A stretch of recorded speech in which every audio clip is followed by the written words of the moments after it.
Hello dear students. Now I am going to discuss the third part of the general pharmacology important questions. इसके पहले हमने दो part और important questions discuss किए हैं जिनका लिंक हम डिस्क्रिप्शंस में मेंशन करेंगे. अगर आप उनको एक बार नहीं देखे हैं तो डेफिनेटली आप उनको एक बार ज़रूर देखिएगा. काफ़ी इंपॉर्टेंट क्वेश्चंस हमने सारे कंप्लीट फार्माकोलॉजी के साथ में डिस्कस किए हैं. आज उसी सीक्वेंस में हम ये थर्ड वीडियो डिस्कस करने जा रहे हैं. आपका जैसा भी सुझाव हो इस वीडियो को देखने के बाद आप अपने थॉट्स को, अपने सजेशंस को हमें कमेंट बॉक्स में ज़रूर कमेंट करके बताएं ताकि नेक्स्ट जो भी हम चैप्टर्स स्टार्ट करें उसमें हम उन चीज़ों को कवर अप करने की कोशिश करें. So with this let's start this series of the general pharmacology third model paper. Here is the first question. Fastest acting receptor is. तो सबसे पहले यहां पे एक पॉइंट हमारे पास आता है receptor. What is the receptor? As we know, receptor is the macromolecular protein in nature. Macromolecule and protein in nature. They have ability to bind with the drug and further initiate the transduction mechanism. ये receptor हमारे eight same place होते हैं. उनका केवल इतना काम होता है ड्रग आके उन रिसेप्टर से बाइंड करेगी और ये रिसेप्टर फर्दर ट्रांसडक्शन मैकेनिज्म को इनिशिएट कर देंगे और फिर से अपने स्टेज पे वापस वहीं पे रहेंगे. तो ये हमारा रिसेप्टर है. अब यहां पे ऑप्शंस अगर हम देखते हैं, आपसे क्वेश्चन है फास्टेस्ट एक्टिंग रिसेप्टर. ऑप्शंस है enzymatic receptor, G protein coupled receptor or also called as the GPCR, inotropic receptor that is the ligand gated ion channel and the nuclear receptor. So these are the different four type of major receptor which are available in our body. आपको इसमें से find out करना है fastest acting receptor. ध्यान दीजिएगा जब भी हम आयंस की बात करते हैं, ions have the fastest action. तो यहां पे हमारा जो रिसेप्टर है ligand gated ion channel or also called as the inotropic receptor is the fastest acting receptor. So C is the right answer. चलिए हम थोड़ा सा डिस्कस करते हैं रिसेप्टर के बारे में. So receptor are the chemical structure composed of protein. ये बहुत इंपॉर्टेंट पॉइंट है. रिसेप्टर किसके बने होते हैं? प्रोटीन्स के बने होते हैं.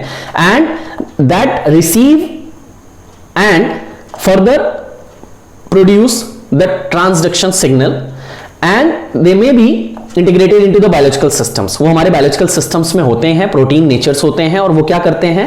ड्रग को रिसीव करते हैं, उससे बाइंड करते हैं और फर्दर ट्रांसडक्शन मैकेनिज्म को हमारे स्टार्ट करते हैं. इसके बेसिस पे अगर हम बात करें type of receptor, our receptor are mainly four classes. These are very important. Four classes. First, G protein coupled receptor. Why we have mentioned it first? Because this is the receptor which is available widely in our body. Means approx more than 90% of the drug bind with GPCR receptor. So that's why this is very important. Next, ion channel receptor or we also can say ligand gated ion channel receptor, also known as the hence here is the ion means inotropic receptor. Next, transmembrane enzyme linked receptor.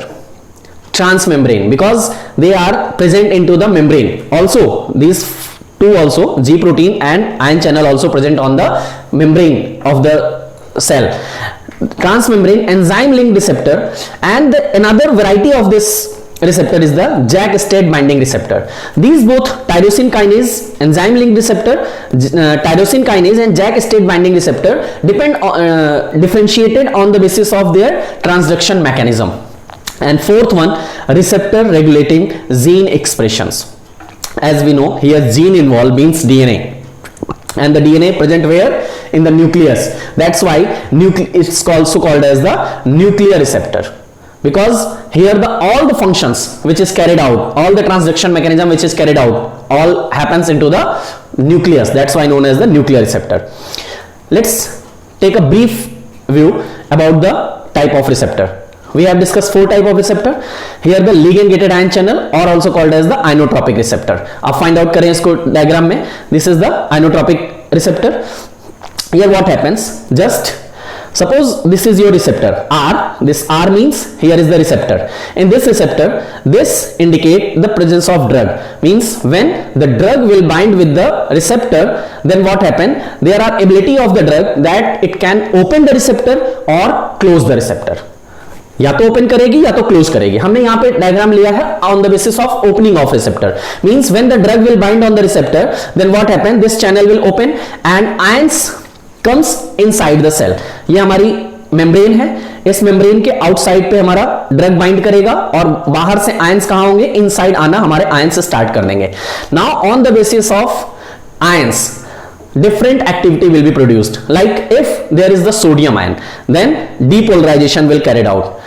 As here is the chloride ion, then hyperpolarization. On the basis of ion, the different activity will produced, and on the basis of this depolarization, hyperpolarization or repolarization, our cellular effect will be produced, for which the drug have been taken.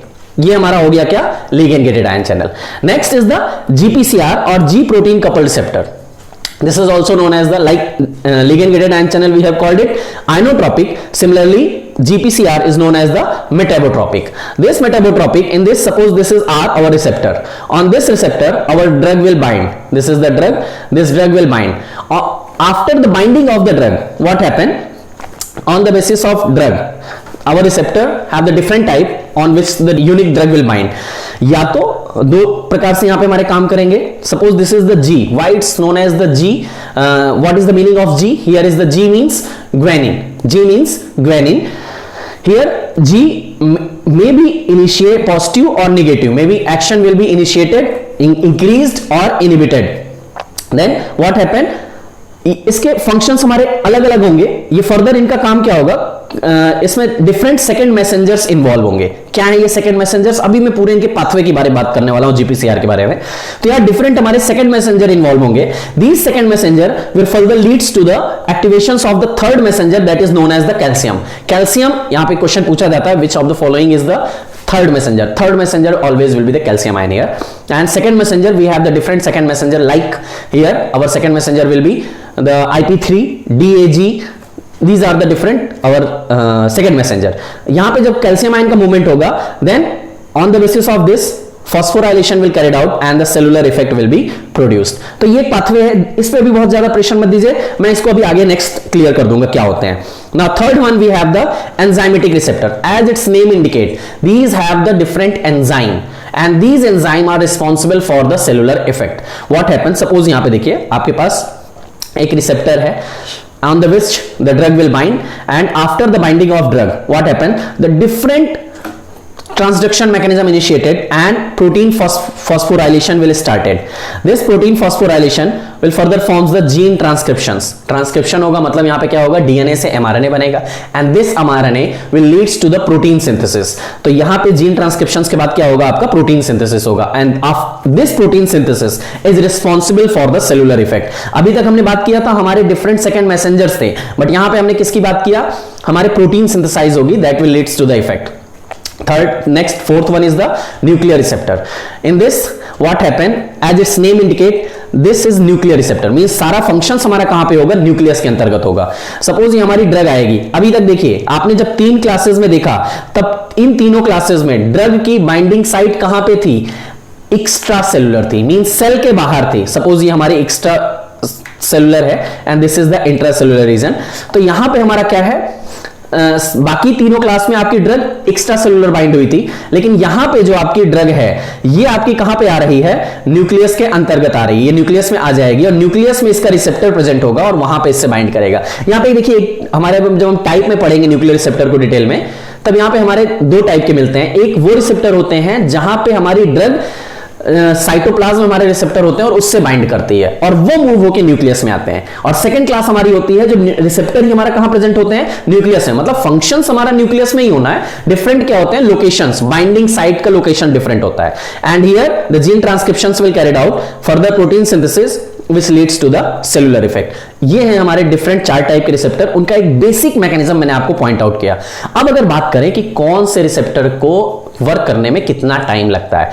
If you talk about the ionotropic, then action हमें कितने मिल जाता है? मिली second में मिलता है. while if you talk about the GPCR, then it produces their action within second, while enzymatic receptor act in the hour, 1 घंटे 2 घंटे, while nuclear receptor, this is the slowest receptor, like fastest is the inotropic, the nuclear receptor is the slowest, it produces the action in 3 4 5 6 up to 12 hour it produces the actions. and gene transcriptions यहां पे हमारे होंगे. Effector organ देखिए कैसे होंगे. Effector ion channel यहां पे है, यहां पे भी चैनल है, यहां एंजाइम हो गए और यहां जीन ट्रांसक्रिप्शंस हो गया. कपलिंग डायरेक्ट हुआ, यहां पे जी प्रोटीन हमारे इंपॉर्टेंट हुआ, यहां पे भी डायरेक्ट हुआ और यहां वाया डीएनए हमारा एक्शन शो करेंगे. मतलब ये डिफरेंट हमारे कपलिंग है, कहां वहां पे हमारी ड्रग कपल्स कर रही है. थोड़ा सा आइए हम बात कर लेते हैं मेनली हमारा नेक्स्ट क्वेश्चंस के बारे में. Next questions here we have. Here are some of the protein points regarding the G protein coupled receptor. तो अब हमें यहाँ पे G protein के बारे में बात करना है. G protein coupled receptor, इनके बारे में देखिए आपके पास PQRS points दिए गए हैं. P है, they are largest family of heptahelical receptor. जी हाँ, मैंने अभी बात किया था GPCR is the largest family of receptor. सबसे ज्यादा receptor GPCR. Next इनका इंपॉर्टेंट पॉइंट आता है, These are heptahelical in nature, means ये जो हमारे मेम्ब्रेन में प्रेजेंट होते हैं वो हेलिक्स फॉर्म में होते हैं. And they are the heptahelical, 7 helix होती है, इसलिए इसको बोलते हैं क्या, heptahelical. Yes, P is correct. They are also called as the metabotropic. Yes, we have discussed GPCR is also known as the metabotropic, also known as the serpentine receptor, also known as the heptahelical receptor. Different इसके नाम होते हैं. Okay, next, hormonal stimulations of formations of the secondary messenger inositol 1,4-triphosphate, in short IP3, mobilizes calcium ion from intracellular organelles. Yes, हमने अभी बात किया, हम अभी डिटेल में जीपीसीआर के बारे में बात करने वाले हैं. होता क्या है, हमारी ड्रग बाइंड करेगी, रिसेप्टर एक्टिवेट होगा, उससे फर्स्ट हमारा क्या होगा, PIP2 फॉर्म होगा. PIP2 will further leads to the IP3 and DAG, and IP3 is responsible for the immobilization of the calcium ion. Here, next, as we have hormonal stimulations of formations of the secondary messenger, DAG enhances protein kinase. Yes, it's also correct. Means यहां पे हम देख रहे हैं कि PQRS all 4 are correct. अब हम option चुन लेते हैं. Here where we will get, here D have the P true, Q true, R true, S true. Yes, D is the correct answer. आइए थोड़ा सा मैं बेसिक बात करता हूं GPCR, G protein coupled receptor के बारे में. GPCR is the largest family of the receptor. इसको बहुत अच्छे से दिमाग में बैठा लीजिए. Largest family of the receptor. GPCR full name, G protein coupled receptor. What is the meaning of G? I have discussed the guanine. This is also known as the transmembrane domain receptor. 7T. What is the meaning of T? Heptahelical and serpentine receptor. इसके different नाम होते हैं, as well as metabotropic receptor. अब इसमें देखिए होता क्या है. सपोज ये हमारा रिसेप्टर है, यहाँ पे आपको 7 हेलिक्स दिख रही हैं. आप डायग्राम में देखिए, फाइंड आउट करिए. यहाँ पे आपको 7 हेलिक्स दिख रही है. ये 7 हेलिक्स में क्या होता है, this is the extra cellular drug binding site. Here is the drug binding site, while intracellular, here we have the G protein. Here what we have, G protein. This is the G protein, and in the form, this receptor present in the inactive form. हमारे cell में किस प्रकार present होता है, inactive form में present होता है. Inactive का मतलब क्या हुआ, in form of the inactive GDP here attached with the alpha. What is the attached? Ji protein जो हमारी होती है, ये जी प्रोटीन में 3 सब यूनिट्स होती हैं, alpha, beta and gamma. These alpha, beta and gamma is mainly responsible for the transduction mechanism. तो नॉर्मली जब इनएक्टिव फॉर्म की हम बात करेंगे तो यहां पे जीडीपी बाइंड रहेगा, लेकिन जैसे ही एक्स्ट्रा सेलुलर में ड्रग बाइंड करेगी, यहां पे सपोज हमारी ड्रग बाइंड करेगी, ये जीटीपी क्या करेगी, इस जीडीपी को यहां से रिप्लेस कर देगी और ये जीडीपी हमारा निकल के बाहर आ जाएगा और इसके बाद हमारा रिसेप्टर क्या हो जाएगा, एक्टिव हो जाएगा. ध्यान दीजिएगा, ये हमारा हो गया क्या, एक्टिव रिसेप्टर. जैसे ही एक्टिवेशन होगा, अब ध्यान दीजिएगा, यहां हमने बात किया कि alpha, beta, gamma all these are joint together, ये आपस में जुड़ी हुई होती हैं. लेकिन जैसे ही रिसेप्टर एक्टिवेट होगा, अल्फा हमारी अलग होगी, बीटा एंड गामा हमारी अलग हो जाएंगी. मतलब वहां क्या होगा, अलग हो जाएंगे, डिफरेंशिएशन हो जाएगा.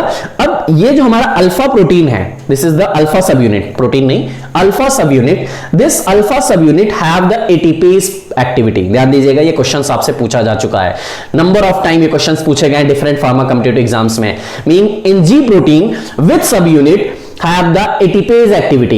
Your right answer will be the alpha subunit have the ATPase activity.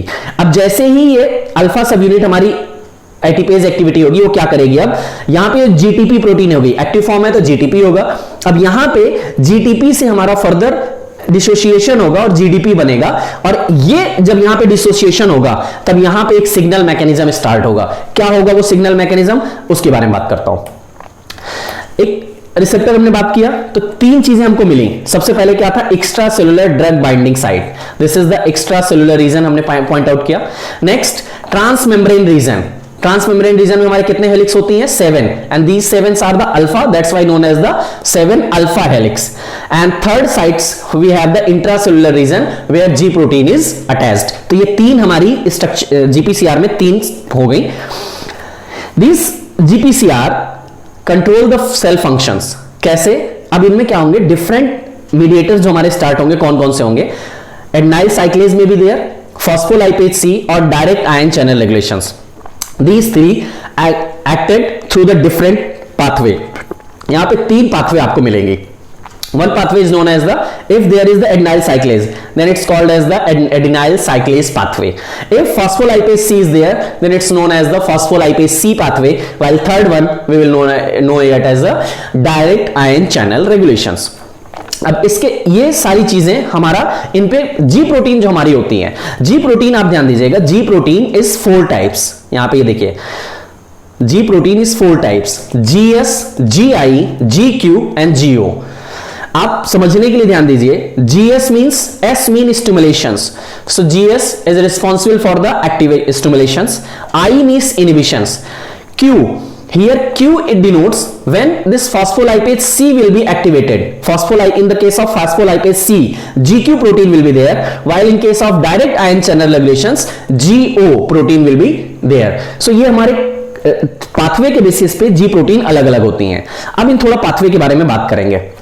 देखिए आपके पास जब GS है, मैं अभी GS और GI ये दोनों चीज ले लीजिए, these both stimulatory and inhibitory. जब हम जीएस की बात करेंगे, यहां पे भी एडेनाइल साइक्लेज रहेगा, जीआई भी एडेनाइल साइक्लेज पाथवे में काम करते हैं, लेकिन डिफरेंट क्या है दोनों में, here S means stimulations, here will be adenyl cyclase increases, while in case of GI adenyl cyclase decreases. Adenyl cyclase जितना इंक्रीज होगा उतना ही ज्यादा सीएमपी का फॉर्मेशंस होगा, while in case of decrease AC thus decrease CMP formations will be there. Example आप देख सकते हैं, GS का एग्जांपल हमारे पास बीटा रिसेप्टर, जितने हमारे बीटा रिसेप्टर होते हैं, beta 1, beta 2, beta 3, all these acted through the GS protein. While GI की अगर हम बात करें तो अल्फा 2 रिसेप्टर, एक एग्जांपल हम ले रहे हैं, alpha 2 receptor which present into the smooth muscles, this is activated through the GI pathway. Next GQ, अभी हमने बात किया था GQ प्रोटीन हमारी कहां पे होगी, फॉस्फोलाइपेज C पाथवे में ऑलवेज काम करेगी, and this is responsible for the increase in productions of the IP3 and DAG. यहां पे कोई भी inhibition जैसा कॉन्सेप्ट नहीं है। When there is GQ protein, when there is phospholipase C pathway, always IP3 and DAG will be increases. And example of this M1 receptor, जितने भी हमारे ऑड नंबर के मस्करैनिक रिसेप्टर हैं, like M1, M3 and M5, odd number muscarinic receptor is the example of the GQ और phospholipase C pathway. तो आइए थोड़ा सा इन पाथवे को डिटेल में थोड़ा सा देखते हैं क्या क्या है। So these 3 pathway, adenyl cyclase pathway also known as the CMP pathway, phospholipase C pathway also known as the IP3DAG pathway, while third one is the direct ion channel regulations. क्या है इनका मतलब, क्या क्या इनमें होता है, क्या ट्रांसडक्शंस मैकेनिज्म है, थोड़ा सा इनके बारे में ब्रीफ जान लेते हैं, क्योंकि receptor is very important. If you want to understand the pharmacology properly, then you have to clear concept on the receptor.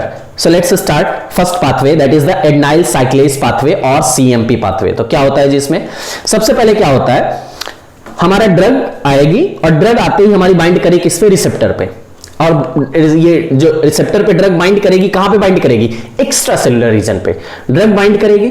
जैसे ही बाइंड होगा अब वो एक्टिवेशन हो जाएगा जी प्रोटीन वाला, मींस अल्फा सब यूनिट वहां से रिमूव होगी। अल्फा सब यूनिट जो हमारी होगी एटीपेज एक्टिविटी उसमें है, और वो फर्दर क्या करेगी, एडेनाइल साइक्लेज को स्टिमुलेशन करेगी। मैं यहाँ पे जीएस कॉन्सेप्ट लेके चल रहा हूं, मींस हम किस प्रोटीन की बात कर रहे हैं, जीएस प्रोटीन की। तो वो जीएस प्रोटीन फर्दर क्या करेगी, एडेनाइल साइक्लेज को एक्टिवेट करेगी। एक एक पॉइंट्स लेके चलिएगा बहुत अच्छे से, यहीं पे आपको समझ में आएगा, आपको ये पूरा रिसेप्टर क्लियर हो जाएगा, ये मेरा प्रॉमिस है आपसे। बस आपको मेरे पॉइंट्स ध्यान से देखने हैं, बहुत अच्छे समझिएगा। सबसे पहले क्या हो गया, एडेनाइल साइक्लेज का एक्टिवेशन हो गया। This adenyl cyclase will further leads for the development of second messenger. ध्यान दीजिएगा, ये क्वेश्चन आपसे पूछा जाता है, कभी आपसे पूछा जाता है first messenger, what is the first messenger? First messenger हमारा एडेनाइल साइक्लेज। वैसे फर्स्ट मैसेंजर हमारे लिए इतना इंपॉर्टेंट नहीं है जितना सेकंड एंड थर्ड है। तो यहां पे ये एडेनाइल साइक्लेज क्या करेगा? सीएमपी का प्रोडक्शन कराएगा। अब ये कैसे कराएगा भाई, ये समझिएगा। हमने बात किया कि जो हमारा जी प्रोटीन में अल्फा सब यूनिट है, इट हैव द जीटीपेज एक्टिविटी और एटीपेज एक्टिविटी। यहां पे जीटीपी हमारी पॉइंट थी, अब वो जीटीपी क्या होगा? उसका डिसोसिएशन होगा, डिसोसिएशन होके जीएमपी बनेगा, GDP then GMP and then हमारा क्या बनेगा? इसको अगर हम उसके फॉर्म में ले ले, वो कन्वर्ट होके हमारा एएमपी बनेगा। AMP have the cyclic in structure, that's why it's known as the cAMP. समझिएगा, क्या बन गया? सीएमपी बन गया। This is the second messenger. Now this cAMP is responsible for the activations of the protein kinase. ये cAMP क्या करेगा? जो इनएक्टिव फॉर्म में हमारा प्रोटीन काइनेज हमारे सेल्स में पड़ा हुआ है, किस फॉर्म में? इनएक्टिव फॉर्म में। ये सीएमपी उस इनएक्टिव फॉर्म को एक्टिवेट कर देगा, तो हमारा प्रोटीन काइनेज किस फॉर्म में हमको मिल जाएगा? एक्टिव फॉर्म में। यहां पे हमारे प्रोटीन काइनेज एक्टिवेट हो गए। Now this protein kinase is responsible for the phosphorylating actions. Now it will mobilizes the different calcium ion. In one pathway it mobilizes the calcium ion, as well as this activated protein kinase will leads to the phosphorylations. ध्यान दीजिएगा, phosphorylations कराएंगे। phosphorylations किसका होगा? Protein का, enzymes का, ion channel का। और ये फॉस्फोराइलेशंस के बाद ही हमें जो भी इफेक्ट चाहिए होगा वो इफेक्ट मिलेगी। और ये इफेक्ट किस पे डिपेंड करेगा? हमारी ड्रग पे डिपेंड कर रहा है। Okay, suppose I am talking about the heart, then here is the contraction. In the heart contraction will be carried out, impulse generations. In smooth muscles, this is exception, इसको बहुत अच्छे से ध्यान दीजिएगा। स्मूथ मसल्स में actually यहां पे concept एक दूसरा लगता है। जब ये फॉस्फोराइलेशंस होगा तो यहां दो प्रकार की प्रोटीन बनेंगे। एक हमारा बनेगी जो ट्रोपिन प्रोटीन बनेगी, और दूसरी हमारी बनती है फोकोलिम्बिन बनती है प्रोटीन। तो वो थोड़ा सा डीप कॉन्सेप्ट है, उस पर अभी मत जाइए, इतना समझिए खाली। स्मूथ मसल्स में रिलैक्सेशन होगा, and in case of liver, in the liver glycogenolysis. क्यों होगा ग्लाइकोजेनोलिसिस? थोड़ा सा समझिएगा। यहां पे हार्ट में क्या फंक्शंस होना है? Contractions, and for the contractions we need the energy, correct? And this energy comes from the glucose, means utilization of glucose. तो हमें ग्लूकोज के अमाउंट क्या करना है? सेल में, बॉडी में बढ़ाना है। जब ये ग्लूकोज के अमाउंट बढ़ाएगा मींस ग्लाइकोजेनोलिसिस होगी, ये चीज क्लियर कर लीजिएगा। As well as in adipose tissue lipolysis will carried out, and this is responsible for the inhibitions of the secretions. Inhibitions of secretions और मीडिएटर रिलीजर उनको इनहिबिट करती है। So this is the adenyl cyclase pathway. Now the next pathway is the phospholipase C pathway. This phospholipase C pathway और IP3 DAG pathway, इसके दो नाम होते हैं। इसमें देखिए क्या होता है, आप समझिए। हमारा जो सेल मेम्ब्रेन है, सेल मेम्ब्रेन किससे बना हुआ है? सेल मेम्ब्रेन हमारा बना हुआ है फॉस्फोलिपिड से। बाइलेयर ऑफ फॉस्फोलिपिड होती है हमारी। अब क्या हुआ, जब हमारी ड्रग आई और बाइंड की एक्स्ट्रा सेलुलर रीजन पे, हमारा जी प्रोटीन एक्टिवेट हो गया। अब ये जी प्रोटीन जैसे ही एक्टिवेट होगा वो क्या करेगा? फॉस्फोलाइपेज सी को एक्टिवेट करेगा। वहां पे हमने एडेनाइल साइक्लेज एक्टिवेट किया, यहां पे हम क्या एक्टिवेट कर रहे हैं? Phospholipase C. This phospholipase C will further break down जो हमारा सेल मेम्ब्रेन पे फॉस्फोलिपिड है, उसका हम एक फॉर्म ले रहे हैं फॉस्फेटिडिल 4,5 बाइफॉस्फेट और diphosphate. Phosphatidyl 4,5 diphosphate, in short known as the PIP2. Now this phospholipase C will break down this PIP2 into two parts, that is the inositol 1,4,5 triphosphate and diacylglycerol. इन दो parts में ये break down कर देगी। अब जो हमारा ये IP3 है, ध्यान दीजिएगा, this IP3 will mobilises the calcium ion. क्या करेगा? कैल्शियम आयन को मोबिलाइज करेगा, और जितना ज्यादा कैल्शियम हमारा मोबिलाइज होगा, this will further activated the protein kinase and leads to the contractions. Calcium ion आया यहां पे हमारा, तो यहां पे हमारा क्या हो गया? अब कॉन्ट्रैक्शंस होगा। Increase in contraction, increase in secretions and increase in neuronal excitability. Now ये तो वो IP3 का काम। अब हमारे पास दूसरा हमारे पास बचा है DAG, that is the diacylglycerol. This diacylglycerol will increases the protein kinase. ये भी हमारा क्या करेगा? डायरेक्टली वहां पे कैल्शियम मूव होने के बाद उसने किया, लेकिन यहां पे डायरेक्टली प्रोटीन काइनेज का एक्टिवेशन होगा, and the similar functions will be take out. So this is the phospholipase C pathway. Now the third type we have the direct ion channel regulations. In direct ion channel regulations cases, this is the most basic pathway for the GPCR action. Here 99% of drug acted through this pathway.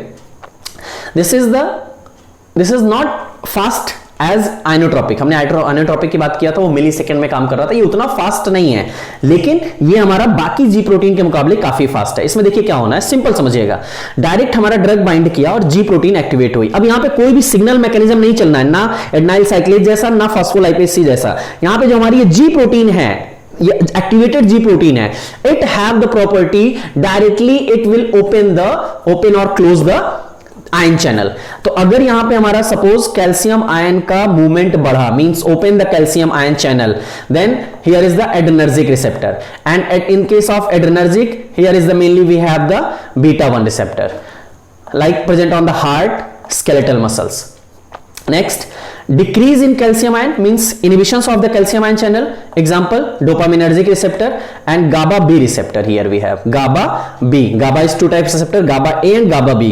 GABA A is the example of the inotropic, while GABA B is example of the GPCR. ये चीज ध्यान रखिएगा. Next, increase in potassium ion. Potassium ion increase के example हमारे पास adrenergic. Mainly adrenergic what we have? Alpha 2, muscarinic M2 receptor, dopamine D2 receptor, 5-HT1A and GABA B also acting through the increasing potassium ion. So these are the three basic type of the pathway of the GPCR. आइए next questions की बात करते हैं. Third question, G protein coupled receptor is, G protein coupled receptor is, options we have metabotropic, अभी हमने बात किया, बिल्कुल metabotropic बोलते हैं. Ionic receptor, no, ionic receptor नहीं होते हैं. Kinase linked, जी नहीं. Nuclear receptor, बिल्कुल नहीं. आपके पास ऑप्शंस मिल गया, right option will be the A, metabotropic receptor. Question number 4, G protein couple receptor span the plasma membrane as a bundle of alpha helix. कितनी हेलिक्स हमने बात किया था, ऑप्शंस देखते ही आपका जवाब आना चाहिए. तो क्या है हमारे पास 1, 3, 7, 10. What will be the right answer? Correct, 7. Right answer हमारा क्या होगा here? 7. Right answer will be the सी.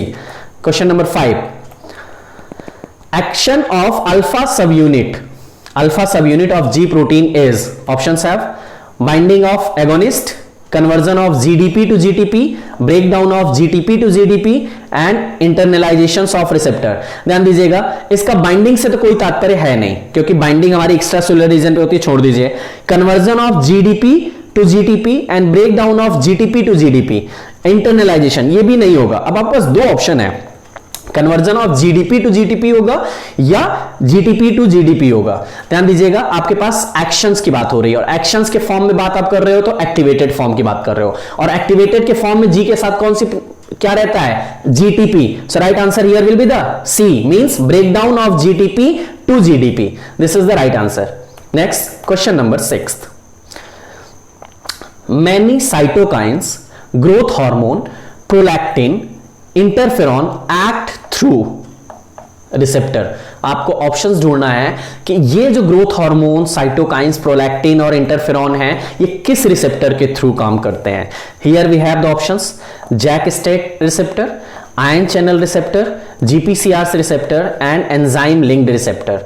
आपने यहां जितने भी नाम पढ़े हुए हैं, these all are acting through the JAK STAT receptor. ध्यान दीजिएगा, अगर यहां पे इंसुलिन, अभी आपसे पूछ लिया जाए insulin by which pathway, insulin acting, insulin is enzyme linked receptor. लेकिन ग्रोथ हार्मोन, साइटोकाइन और प्रोलैक्टिन की अगर हम बात कर रहे हैं, these are the JAK STAT pathway. क्या है जैक स्टेट पाथवे? इनको हम बोलते हैं एंजाइमेटिक रिसेप्टर. ध्यान दीजिएगा, एंजाइमेटिक रिसेप्टर की अगर हम बात कर रहे हैं, enzymatic receptor is mainly two types. One is the tyrosine kinase activating enzyme, second is the JAK STAT binding receptor. ये जैक स्टेट क्या है, कैसे ये काम करते हैं, बहुत इजी वे में आपसे बात करने वाला हूं.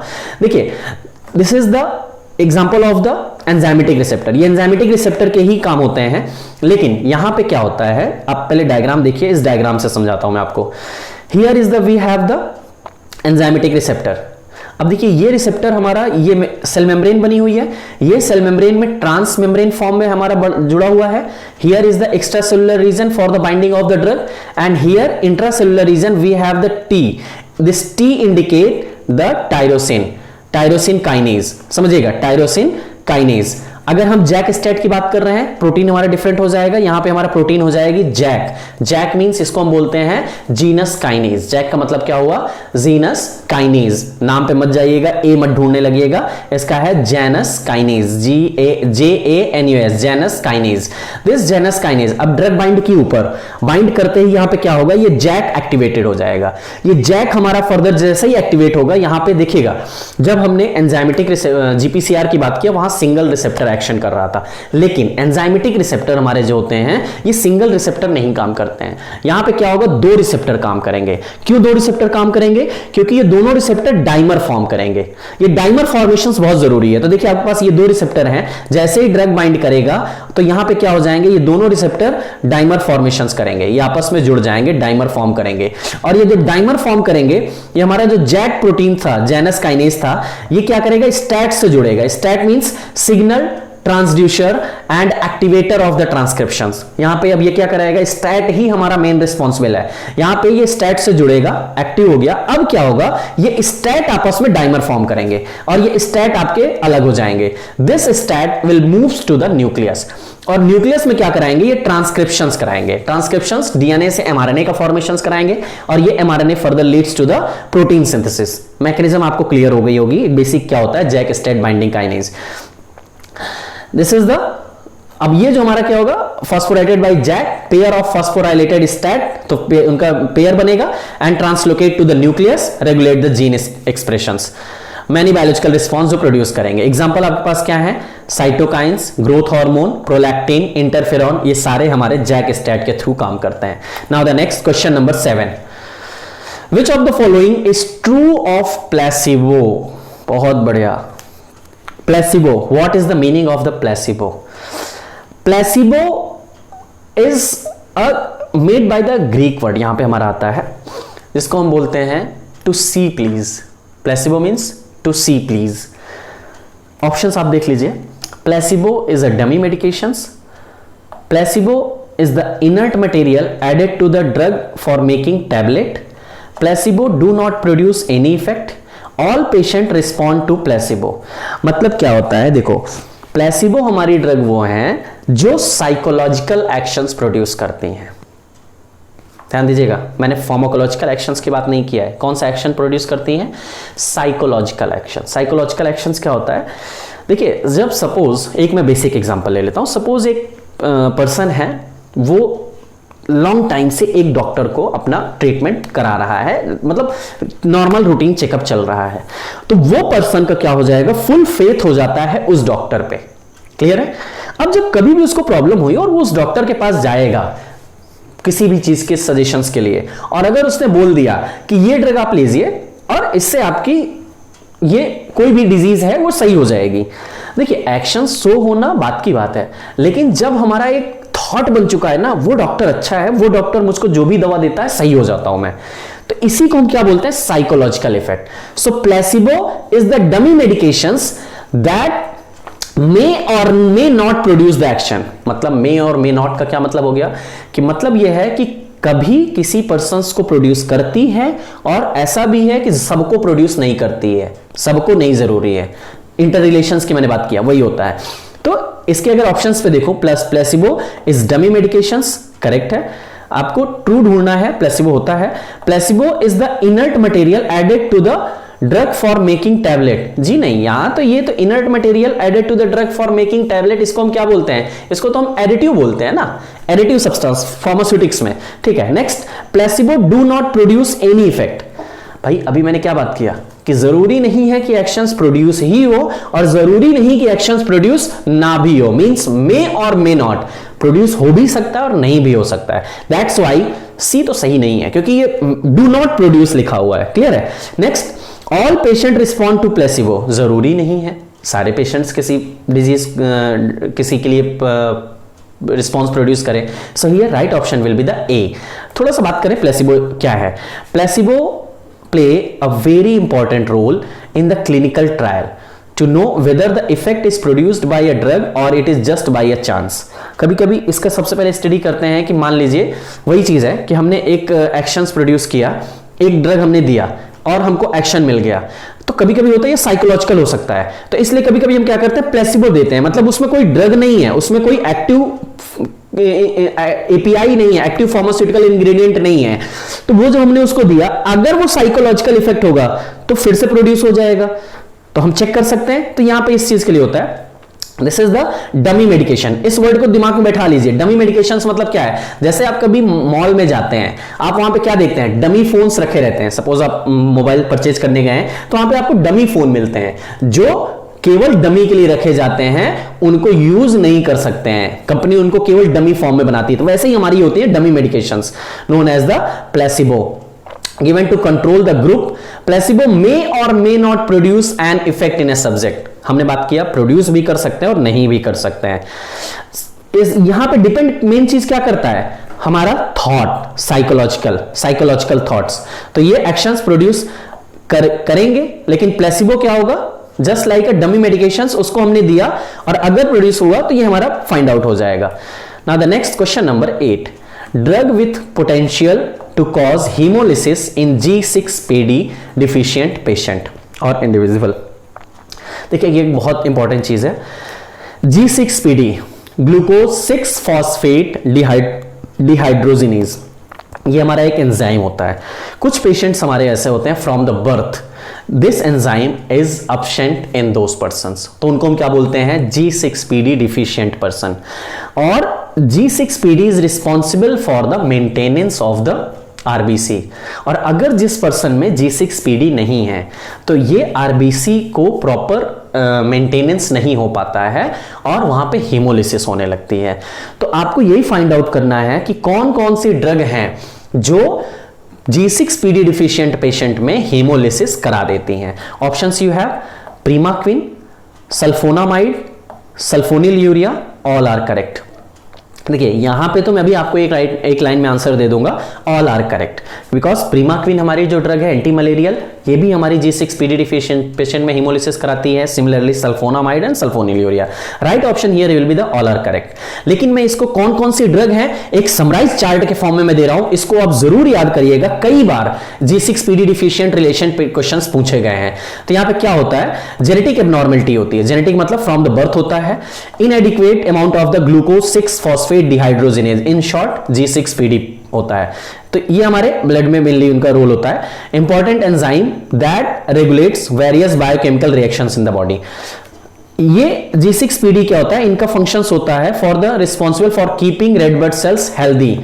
हेल्दी कैसे, मतलब उनको प्रॉपर एनर्जी प्रोवाइड करा के, ठीक है। लेकिन अगर सपोज ये G6PD डिफिशिएंट नहीं है, without enough of it red blood cells get break down and that is known as the haemolysis, और इससे जो हमारी एनीमिया डेवलप होती है उसको हम बोलते हैं क्या, हीमोलिटिक एनीमिया। तो कौन कौन सी ड्रग है जो हीमोलिटिक एनीमिया या हीमोलिसिस कॉज करती हैं, इसका जो रेफरेंस हमने यूज किया है essential of medical pharmacology written by the KD Tripathi sir, 8th edition से पेज नंबर 78 में दिया गया है, बहुत अच्छे से उस चार्ट को हमने यहां यूज किया है। ये चार्ट जरूर आपको याद होना चाहिए, which are drug, all the drugs which have the G6PD deficiency patient causing hemolysis, Primaquine, Chloroquine, Quinine and Proguanil, these all 4 are the anti-malarial drug। या क्विनिडीन हटा दीजिए, क्विनिडीन आपकी एंटी एरिथमिक ड्रग आती है, but these all 4 are the anti-malarial drug that have the hemolysis causing effect।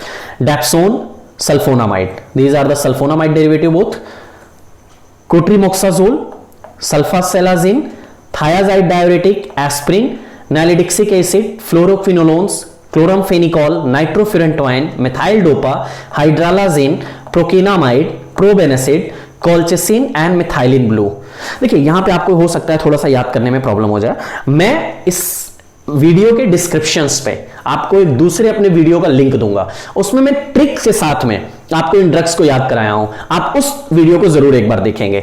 So these are the drug which causing the haemolysis in G6PD deficient patient. Now the next question number 9, type B adverse drug reactions. What is the type B adverse drug reactions? Options you have augmented side effect of drug, unpredictable Bezier reactions, effect seen on chronic use of drug and delayed effect of drug। Actually adverse drug reactions is 4 types, adverse drug reaction हमारी 4 type की होती हैं। इनको समझने के लिए आप ABCD याद रखेंगे। A for augmented, B for bizarre, C for chronic and D for delayed. अभी मैं इसको आगे चार्ट में ले चलूंगा, लेकिन आप समझ लीजिएगा। Here B means type B and type B is the bizarre reactions. Bizarre reactions type B, right option here B, your type B adverse reaction unpredictable bizarre reactions. तो ये क्या होती हैं ऑगमेंटेड रिएक्शंस, क्या होती हैं बिजेयर, थोड़ा सा इनके बारे में डिटेल में बात करना है। सबसे पहले हमारा बात आई एडवर्स इफेक्ट होते क्या हैं। बहुत सारे आप में से कंफ्यूज हैं। Adverse effect means side effect, means toxic effect, आप सारी चीजों को यूज करते रहते हैं, but actually these are not same. Adverse effect is the major term. This adverse effect have the different classes on the basis of side effect and toxic effect are the different। आज मैं आपको वो word clear करने वाला हूं, इन points को जरूर आप लेके चलें। So adverse effect is known as the any undesirable and unwanted effect due to drug administrations। जब आप किसी ड्रग को एडमिनिस्टर करते हो तो उसके साथ में कुछ अनवांटेड इफेक्ट जुड़े रहते हैं। वो अनवांटेड मतलब हमें चाहिए नहीं वो इफेक्ट, लेकिन अब उस ड्रग के साथ जुड़े हैं और उनको हम हटा भी नहीं सकते, means undesirable and unwanted effect are there। This adverse drug reactions are classified into the 4 ABCD। आपको ABCD याद करके चलना है, केवल उसी से याद हो जाएगा। Augmented pharmacological effect, this is dose dependent। Augmented is dose dependent, आप इतना समझिएगा। Augmented dose dependent क्या मतलब हुआ इसका? Augmented is 3 types: toxic effect, side effect, toxic effect and intolerance। Side effect, toxic effect and intolerance, तीनों को sequence में लेके चलिएगा। साइड इफेक्ट क्या है, मैं बेसिक में बात करूं। सपोज मैंने एक ड्रग लिया और उस ड्रग के साथ में एक में एग्जांपल जैसे आप ले लीजिए aspirin. We know the aspirin very well, but हमेशा ये क्वेश्चन रहता है aspirin have the ulcer producing effect. समझिएगा मेरी बात। अब ये जो अल्सर प्रोड्यूस हो रहा है तो क्या ये मेरे लिए थेरेपेटिक इफेक्ट है? जी नहीं। क्या मैंने जब एस्प्रिन खाया तो मैं चाह रहा था कि मुझे ये हो? जी नहीं। मतलब ये मेरे लिए अनवांटेड है एंड अनडिजायरेबल है, बट अनअवॉइडेबल ऑल्सो है, मतलब उसको मैं हटा भी नहीं सकता। लेकिन जब मैंने प्रॉपर डोज में लिया है, जो थेरेपेटिक डोज रिकमेंडेड है उसी डोज में इनटेक किया, लेकिन फिर भी मुझे अल्सर हो सकता है। So this type of adverse effect is known as the augmented side effect, means unwanted effect at therapeutic dose. क्या प्रेडिक्टेबल नहीं है? बिल्कुल प्रेडिक्टेबल है कि भाई मैं एस्पिरिन लूंगा तो मुझे अल्सर होगा, प्रेडिक्टेबल है। That's why augmented is known as the dose dependent और also known as the predictable. Dose dependent and predictable, predictable word भी याद रखिएगा। नेक्स्ट आपके पास आया टॉक्सिक इफेक्ट। अब आप इसको बता सकते हो टॉक्सिक इफेक्ट मतलब क्या हुआ? जब आप ज्यादा डोज ले लो, अगर सपोज मुझे पता है कि पैरासीटामोल को मुझे 650 mg तक लेना है, लेकिन अगर मैंने उसको 1000 mg लिया, ओवरडोज हो गई। ओवरडोज हो गई तो ऑब्वियस सी बात है कुछ ना कुछ मुझे इफेक्ट मिलेंगे, अनवांटेड इफेक्ट मिलेंगे। वो अनवांटेड इफेक्ट मेरे लिए क्या होगा? Toxic dose, means unwanted effect due to the overdose. And third one is the intolerance. Intolerance क्या है? Toxic effect at therapeutic dose. मैंने थेरेपेटिक डोज ही लिया लेकिन वहीं पे मुझे टॉक्सिक इफेक्ट मिल गया, that is the intolerance. Clear है? 3 चीजें हमने क्लियर कर लिया ऑगमेंटेड में, side effect, toxic effect and intolerance. Now the next one bizarre, bizarre, bizarre, आप जो भी पढ़ लीजिए। Bizarre effect, this is non dose dependent, मतलब इसका डोज से कोई रिलेशन नहीं है। आप डोज प्रॉपर ले रहे हो, क्या है क्या नहीं कोई मतलब उससे नहीं है। This is also known as the unpredictable. क्या बोलते हैं इसको? Unpredictable effect. Drug allergy. अब सपोज आप में से, आप 2 फ्रेंड हैं, 3 फ्रेंड हैं, आप में से कोई एक फ्रेंड कहता है मुझे धूल से एलर्जी है, मुझे धूप से एलर्जी है। ऑब्वियस सी बात है, अगर आपको धूल से एलर्जी है एक फ्रेंड को आपके, तो क्या आपको भी एलर्जी है क्या? नहीं ना। आप धूल में चल सकते हो तो आपको एलर्जी नहीं होगी। तो एग्जैक्टली यही कॉन्सेप्ट यहां पे है कि ड्रग एलर्जी ऐसी है कि मैंने एक ड्रग लिया, उस ड्रग से जरूरी नहीं कि सबको एलर्जी हो, किसी एक पर्सन को ही एलर्जी होगी। So this is known as the bizarre reactions और unpredictable effect. Here what happened? Abnormal response mediated by the immune system, क्योंकि यहां पे उस इंडिविजुअल पर्सन के इम्यून सिस्टम की वजह से आपको वो अनवांटेड इफेक्ट मिल रहे हैं and due to a drug और फॉरेन एंटीजन। आपको क्लियर हो गया होगा कि अनप्रेडिक्टेबल हम क्यों इसको बोल रहे हैं, क्योंकि उसमें क्या इफेक्ट आएगा हमें नहीं पता। डोज नॉन डिपेंडेंट हम क्यों बोल रहे हैं? क्योंकि डोज सेम आपने लिया, सेम उसने लिया, लेकिन उस पर वो इफेक्ट क्यों मिला? क्योंकि वो पर्सन उस ड्रग का प्रॉपर एलर्जेटिक था। ओके, अब ये हमारी जो ड्रग एलर्जी है, और ड्रग एलर्जी इसी को हम बोलते हैं, ठीक है, हाइपर सेंसिटिविटी रिएक्शंस इसको हम बोल सकते हैं, और ये भी हमारी 4 टाइप की होती हैं। अब यहां पे फिर मुझे एबीसीडी याद करना है। पहला एबीसीडी में अभी ए बी कवर किया हूं, सी डी छूटा है, ध्यान रखिएगा। ये बीच में ड्रग एलर्जी मेरी अलग से आ गई, यहां पे भी मुझे एबीसीडी याद रखना है। And this drug allergy is 2 types, humoral mediated and cell mediated. Humoral mediated मतलब क्या हुआ, जहां पे मेरा इम्यून सिस्टम काम कर रहा है उससे, और इम्यूनिटी मेरी मेंटेन होती है mainly due to the humoral immunity maintained by the immuno antibody. किसके द्वारा? एंटीबॉडी। और कौन सी एंटीबॉडी हमारी बॉडी में होती है? इम्यूनोग्लोबुलिन। तो humoral immunity maintained by the immunoglobulins. तो यहां पे सारा रोल जो होगा किसका होगा? इम्यूनोग्लोबुलिन्स का होगा। देखिए, तो इसमें मेरा टाइप 4 टाइप की आएंगे, टाइप 1, टाइप 2, टाइप 3, टाइप 4। अब टाइप 1 जो मेरी है, टाइप 1 हाइपर सेंसिटिविटी, उसी को हम बोलते हैं क्या? Anaphylactic reactions. ए आ गया, anaphylactic reactions. This anaphylactic reactions is activated here the mainly antibodies or immunoglobulins which play a role, that is the resenic मतलब reagent zenic reagenic antibodies को हम बोलते हैं IgE। क्या है, थोड़ा सा मैं बात आपको यहाँ पे डिटेल में चला जाएगा, लेकिन मैं आपको थोड़ा समझा देता हूं। एक्चुअली होता क्या है, IgE एंटीबॉडी है कि वो मेरे बॉडी में होता है, वो क्या करेगा, जाके हमारे सेल मास्ट सेल से ज्वाइंट हो जाएगा, और जब वो ड्रग आएगी तो मास्ट सेल में इम्यूनोग्लोबुलिन हमारा एंटीबॉडी जुड़ा हुआ है, उस मास्ट सेल में मेरी ड्रग जाके बाइंड कर देगी। ड्रग मेरे लिए क्या है, यहां पे एंटीजन है, एंटीजन एंटीबॉडी से बाइंड कर लेगा, एंटीजन एंटीबॉडी रिएक्शंस होगा, और उस एंटीजन एंटीबॉडी रिएक्शंस की वजह से मास्ट सेल में जहां पे हमारा हिस्टामिन स्टोर्ड है, इंटरल्यूकिन्स स्टोर्ड है, वो सारे इंटरमीडिएटर्स क्या हो जाएंगे, रिलीज हो जाएंगे, और हमारे डिफरेंट एलर्जेटिक एक्शंस शो करेंगे। So this is the type 1 anaphylactic reactions. Next type 2 hyper sensitivity reactions, that is the blood cytolytic reactions. B आ गया, AB, blood cytolytic reactions. Here the mainly antibody which involves immunoglobulins which involve is the IgG and IgM. एक यहाँ पे question आपसे पूछा जाता है, which of the following immunoglobulins is largest amount in our body or in our blood? That is the IgG. ठीक है, most predominant बोलते हैं। IgG and IgM responsible for the type 2 reactions. Type 3 reactions, hypersensitivity is carried out by the IgG, and this is also type 3, known as the complex antigen antibody mediated reactions.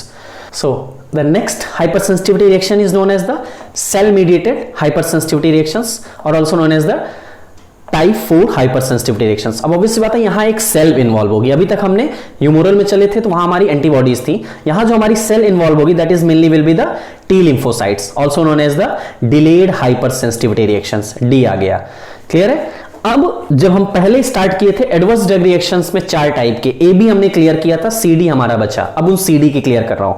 Chronic effect, chronic का मतलब ही क्या है, जो prolonged durations में treatment के बाद अपना action show करे, means duration dependent adverse effect और adverse effect produced on the prolong treatment, that is the chronic. And delayed as its name indicate, delayed effect मतलब कि हमने ड्रग आज खाया लेकिन साइड इफेक्ट आज नहीं मिले, एडवर्स इफेक्ट मुझे आज नहीं मिला, आज से 4 साल 5 साल 10 साल बाद अगर कुछ मुझे एक्शंस मिला, this is known as the delayed effect, that is the adverse effect on long time after stopping the drug. Clear? Now the next question number 10. At pharmacological doses, unwanted, unavoidable effect are called options: side effect, toxic effect, idiosyncratic reactions and intolerance. अब तो आप तुरंत मुझे बता दीजिए क्या है questions. Unwanted, unavoidable effect at pharmacological doses, जब आपने फार्माकोलॉजिकल डोज दिया है और वहां पे अनवांटेड इफेक्ट, बिना सोचे समझे साइड इफेक्ट लगा दीजिए। Right A will be the option, A will be the right. Side effect अभी हमने क्लियर किया है, unwanted but often unavoidable effect at the pharmacodynamic effect, clear. Toxic effect हमने बात किया, जो हमारा ओवरडोज की वजह से जो इफेक्ट प्रोड्यूस हो, that will be the toxic effect. Idiosyncratic reactions, हाँ ये कुछ नया आता है। इडियोसिंक्रेटिक को हम बोलते हैं क्या, जेनेटिक एडवर्स रिएक्शंस, मींस ये जेनेटिकली डिटरमाइंड होती है। Genetically determined means abnormal reactions to a chemical on the basis of a genetic persons. The drug interact with the some unique features of the individual not found in majority of the subject and produce the major characteristics effect. Okay. Intolerance, appearance of the characteristics, toxic effect of a drug and an individual therapeutic dose. अभी हमने जो clear किया इस पे अभी ज्यादा जाने की जरूरत नहीं है। Now the next question number 11, which of the following drug marketed as single enantiomer. कई बार ये क्वेश्चन पूछा गया है सिंगल इनैंशियोमर से रिलेटेड। आपके पास ऑप्शंस है atenolol, citalopram, amlodipine, all are correct. Yes, here your right answer will be the D, that is the all are correct. इसका एक टेबल आपको यहां पे थोड़ा सा मैं देता हूं। ये वो ड्रग हैं जिनके सिंगल इनैंशियोमर आपके वर्क करते हैं। For the reference purpose we have used the essential of medical pharmacology book by the K D Tripathi sir. Here is the table. ये हमारे इनैंशियोमर हैं और उनके एडवांटेज इफेक्ट क्या क्या है, एडवांटेज क्या क्या एक्शंस होते हैं।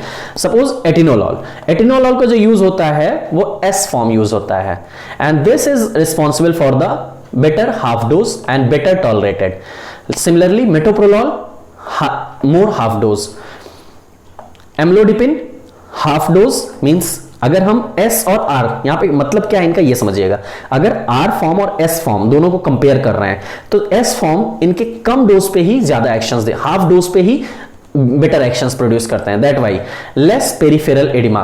अगर इसके एम्लोडिपिन के R फॉर्म की बात करेंगे, R एम्लोडिपिन, क्योंकि जो हमारे इनैंशियोमर होते हैं तो उसके बेसिस पर बात कर रहे हैं, तो इसका जो R इनैंशियोमर है वो पेरिफेरल एडिमा कॉज करता है, लेकिन S फॉर्म में पेरिफेरल एडिमा नहीं है, इसलिए हम क्या यूज करते हैं, इसी फॉर्म को यूज करते हैं। Next omeprazole, also known as the esomeprazole, also known मतलब क्या है, इसी का तुम्हारा दूसरा फॉर्म हो जाता है। Better oral bioavailability, S form की बेटर ओरल बायोअवेलेबिलिटी है इसलिए इसको दिया जाता है। Pantoprazole, this is also have the S form used, more potent. Salbutamol, R enantiomer is given, more active, S के कंपैरिजन में इसका आर, ध्यान दीजिएगा मैक्सिमम के एस हमने पढ़े थे, लेकिन यहां salbutamol is R form is more active, that's why this is given। में एंटागोनाइजेस आर, हां अगर एस और आर को साथ में दे दिया जाए दोनों का अपोजिट एक्शंस प्रोड्यूस होता है यहां पे। Citalopram lower dose required as well as less side effect. Naproxen less burden on kidney, means naproxene mainly have the effect on the kidney, but naproxene have the S form, have the low actions. Cis atracurium 4 times more potent than transform, less histamine release. Levofloxacin, why levo, levofloxacin, levocetirizine, इनके सबके R form use करते हैं because more active, slower eliminations, half dose required and only R form is active. Next question number 12, antidote of benzodiazepine is, options देखते ही answer आपका आना चाहिए। Benzodiazepine antidote, calcium chloride, flumazenil, N acetyl cysteine and fomepizole. तुरंत आप find out करिए। देखिए flumazenil is antidote of the benzodiazepine, N acetyl cysteine क्या बोलते हैं इसको, antidote of the paracetamol, fomepizole antidote of the methyl alcohol. तो right option यहां पे तो हमारा होगा बी, बेंजोडाइजेपिन का फ्लूमाजेनिल एंटीडोट होते हैं। और अदर कौन कौन से हमारे एंटीडोट हैं, इनको एक चार्ट मैंने यहां पे दिया है, साथ में डिस्क्रिप्शंस में एक वीडियो लिंक आपको प्रोवाइड कराऊंगा जहां पे आपको कंप्लीट ड्रग की एंटीडोट की हमने पूरी वीडियो बनाई है, उसको एक बार जरूर आप लोग देखें। एल्कलाइंस, अगर कभी भी कोई भी एल्कलाइन ड्रग की टॉक्सिसिटी हुई तो उसमें हम क्या लेंगे, एल्कलाइन है तो एसिडिक लेंगे। Here dilute acid, acetic acid will be given. In case of atropine physostigmine, benzodiazepine flumazenil. Carbamates की पॉइजनिंग, कार्बामेट्स या ऑर्गेनोफॉस्फेट दोनों की पॉइजनिंग में हम एट्रोपिन यूज करते हैं। कैल्शियम चैनल ब्लॉकर की अगर पॉइजनिंग हो रही है then calcium chloride will be given.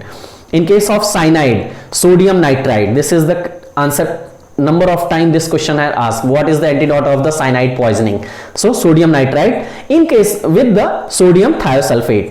Digoxin antibody, digoxin के टॉक्सिसिटी में क्या यूज करते हैं, digoxin antibody, that is digoxin immune Fab. Heparin का एंटीडोट क्या होता है हमारा, potassium sulphate, protamine sulphate. Insulin, insulin के लिए हम क्या देंगे, इंसुलिन ब्लड ग्लूकोज लेवल को घटाता है, ग्लूकेगॉन दे देंगे तो वो क्या करेगा, ब्लड ग्लूकोज लेवल को बढ़ाएगा। This is the antidote of the insulin. Next iron compound, कई बार ये पूछा गया है, what is the antidote of the iron toxicity, desferrioxamine. Lead, EDTA as well as the dimer captosuccinic acid, or we can say dimer caprol. Morphine, naloxone, methanol, ethyl alcohol and fomepizole. Organophosphate poisoning, atropine. Paracetamol, N-acetylcysteine, warfarin, vitamin K. ये table आपको याद करना बहुत जरूरी है, कौन कौन से ड्रग और उनका एंटीडोट. आप उस वीडियो में भी जाके डिस्क्रिप्शंस के उस वीडियो को भी एक बार देखें, बहुत अच्छे से आपको सारे क्लियर हो जाएंगे. Next question number 13. All of the following drugs are teratogenic except teratogenic. तो यहां पे सबसे पहला पॉइंट आएगा मेरे माइंड में, what is the teratogenic. Teratogenic effect is that effect which is produced by the drug when a pregnant lady take and this drug form the abnormality into the fetus. Means जो हमारे foetus हैं अगर उसमें कोई drug abnormality cause करती है तो उस ड्रग को हम बोलेंगे टेराटोजेनिक और इस एक्शंस को बोलेंगे टेराटोजेनिसिटी. तो आपको टेराटोजेनिक ड्रग फाइंड आउट करनी है. एक्सेप्ट ढूंढना है, कौन सी नहीं है. Alcohol, phenytoin, warfarin, metoclopramide. In all of these cases, your alcohol, yes, it's teratogenic. Phenytoin, correct. Warfarin also, while metoclopramide is not teratogenic. So your right option will be the D. So what are the different teratogenic drug? First teratogenic drug which was discovered, thalidomide, have the phocomelia. Phocomelia is also known as the seal-like limbs.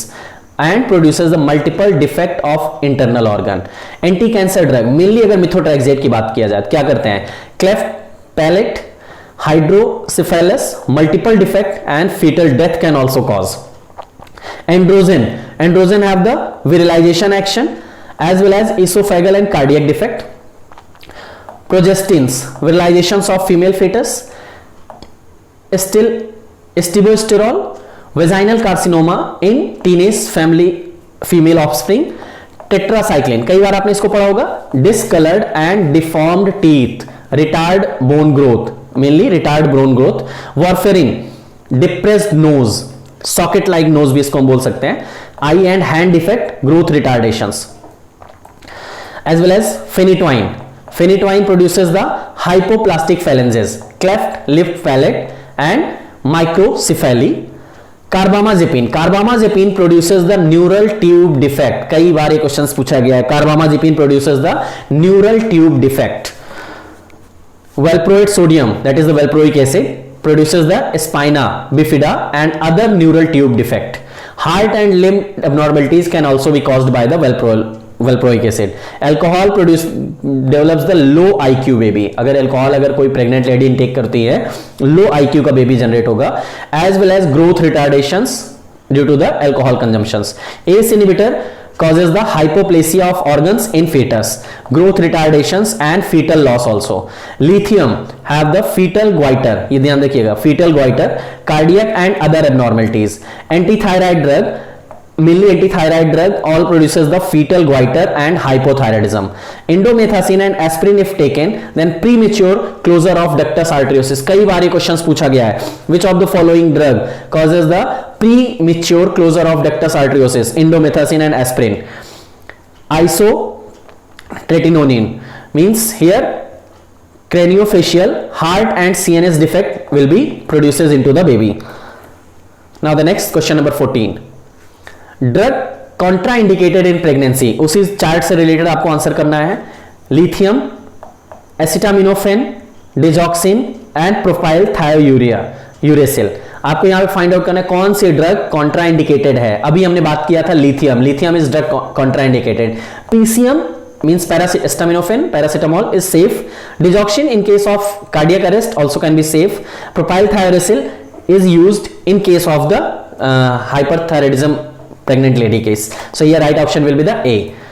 आप इन chart से उन सारी drug को summarise करके हम यहां पे याद कर सकते हैं कौन कौन सी ड्रग है हमारी जो कॉन्ट्राइंडिकेटेड है domperidone, tetracycline, DEC, lithium, lansoprazole, chloramphenicol, albendazole, cyclophosphamide, warfarin, ACE inhibitor, morphine, astemizole, radio active iodine, angiotensin blocker, cisapride, aminoglycoside. These are the all contraindicated drug during the pregnancy. Now the last question number 15. Drug safely given in pregnancy. Options you have: antifolate, tetracycline, chloroquine, beta blocker. यहां पे ध्यान दीजिएगा, in case of the malaria, अगर कोई pregnant lady है और उसको malaria हो जाता है, at that case chloroquine is the safe drug as compare to other drug. So here C will be the right answer. Chloroquine is the safe drug during the pregnancy. So these are the 15 important questions, third part of the general pharmacology. आपको ये video कैसा लगा जरूर हमें comment box में बताएं. Thank you.